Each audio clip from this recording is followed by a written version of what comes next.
Hi, this is Julie from the Sewing Palace, and I want to share with you a new pattern that we have in the store. It's Flying Kite Quilt by Eleanor Burns, and she's still rocking it after all these years. Man, I hope I'm rocking it as long as she is. She's doing an awesome job. But sometimes these shapes are a little scary for people, and I'm going to show you a great way to do using the Bloc-loc method. So we have 4 sizes, believe it or not, of different block blocks, so they're very versatile, and this can make this very fun and easy.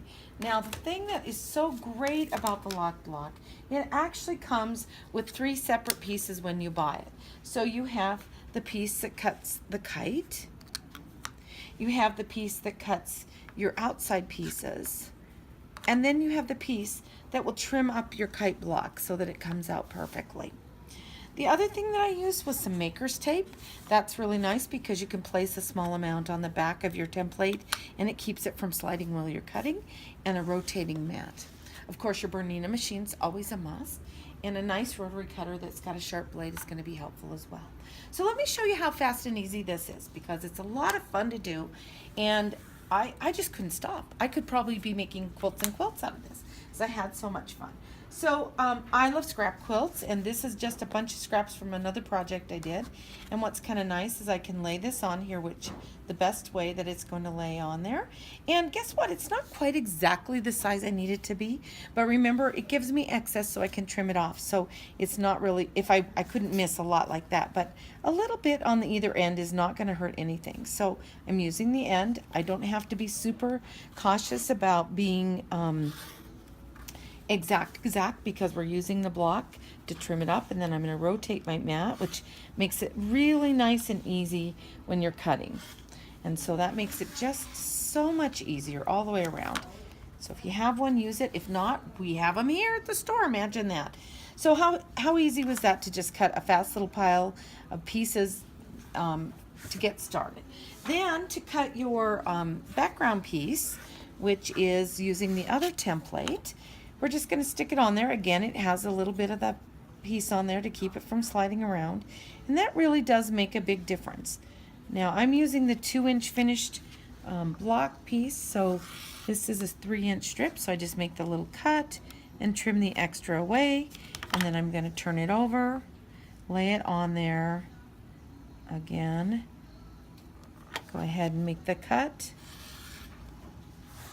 and make that next cut. And I could have probably rotated that instead of moving.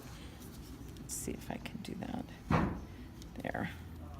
Now the nice part is I am cutting a piece that is doubled, so I'm getting each half of that block when I do it. So what we have is I've cut these pretty easy and ready to go. Doesn't take a lot of time.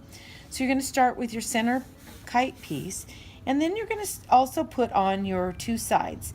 Now, it's pretty easy because I think you naturally want to put it on like this.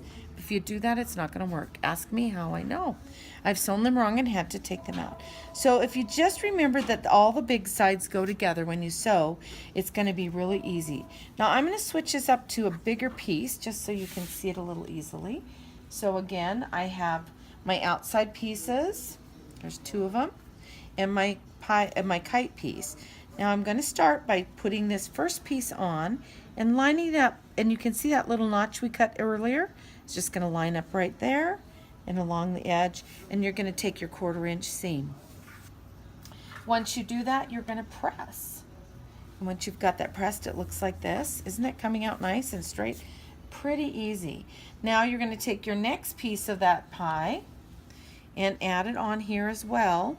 And I like to sew it from the back side so that when you come out, you've kind of got this end to hold on to and you can line up. Now the other thing is you don't have to fuss with, is this going to come out exact, because the trimming up of the block makes it happen beautifully. So once I have this one, I've sewn it on. Can you see that? We've excess down here, and that's kind of nice. So we'll take that and press it. And once, don't you love how fast this happens? It just zips together. So once you have that, you've got it ready, and now I'm ready to start trimming the block. So I'm going to take the little template piece, or whichever size you're using. And this happens to be a block that will finish at 6 inches. And as with all of them, it locks in place so that you're going to be able to trim. And you can see I have all the excess, but I'm going to have this really nice accurate 1/4 inch right here when I start to put pieces together. And that's the biggest scary part, because we can never get that accuracy. So I'm going to go ahead and trim, and then we're going to end up with a beautiful block. Now, I don't know if you've noticed, but when I start to trim, and I'll do it this time so you can see, I kind of start in the middle of it, back up, and then come forward. And I find that's nice because you're not nicking the edge of your template as you're cutting. Because it is kind of it's a ruler, but it's a template, so you're catching it. And sometimes when you've got a little thickness like at this point, you're getting a little bit better of a cut on it. So you notice I'm not really holding on too hard, because it just makes it easy. I'm going to scrape my little, and there's your beautiful block. Isn't that fun and easy? So what was fun is I made some other ones. So I just want to show you a little layout for the quilt itself. Let me move all my little pieces. But you've got all kinds of sizes, so you can do pillows and quilts and all kinds of projects. So for the project that we're doing out of Eleanor Burns's quilt, we're going to make this specific block. And the whole quilt is, believe it or not, comprised of this simple block right here. So there's a 4-patch and 2 of the kite blocks, and that whole quilt is made just using that block. So you just make a couple piles of those and then put them together, and you get the design that's going on. But I wanted to let you see how easy that was to lay out. So we're just going to put this down, put something across from it. Oh, we'll change the color because we want something bright in there. And then you're just going to sew your put your 4 patches on there. Sew it just like you would a 4-patch block, and there you've got your whole completed block. But what if you were to lay it out differently? You could lay it out just without that extra block in there and come up with a different pattern. Or you could turn them and put the points together and come out with something else completely different. And you're not going to have to worry, because again, your 1/4 inch is always going to be there because of the template cutting that so accurately. So lots of fun things. Here's another little piece I made, just adding an extra strip onto there. So I used the same tool to cut that, so it was the same, kite piece. I just sewed a strip on the top, kind of figured that out. Not well, mind you, but I did figure it out. And I guess if you look at it, but it still gives you the illusion of what you want to see there. So you get something else going on. So maybe you don't have big pieces, you can make them work.